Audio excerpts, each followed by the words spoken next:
ওকে, so আজকে আমি আপনাদেরকে দেখাতে যাচ্ছি হাউ টু ইনস্টল টাইনি 11।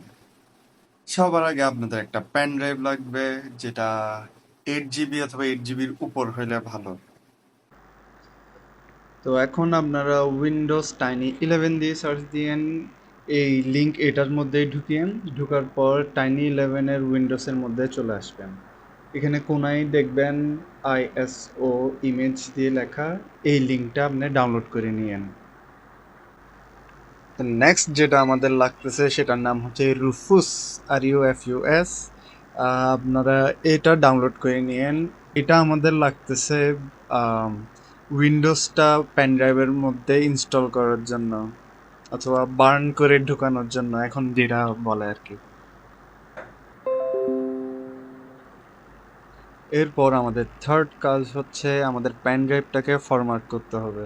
এটা আপনি ফ্যাট দিয়ে করেন অথবা NTFS দিয়ে করেন, কোনো সমস্যা নেই, কিন্তু আমি NTFS দিয়ে করছিলাম। তো আমাদের 4 নম্বর কাজ হচ্ছে সবার আগে রুফুসে যাবেন। রুফুস থেকে আপনাদের পেন ড্রাইভটা চুজ করে নেবেন, সেটার পর আপনারা টাইনি 11 ISO ফাইল যেটা ডাউনলোড করছিলেন সেটা সিলেক্ট করে নেবেন।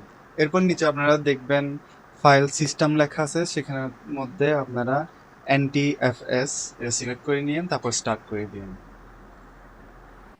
তো বাকি স্টেপগুলো তো আপনারা আগে থেকেই জানেন, যে একটা পেন ড্রাইভ থেকে কিভাবে পিসিতে ইনস্টল করে, জাস্ট সেভাবে ইনস্টল করে ফেলেন।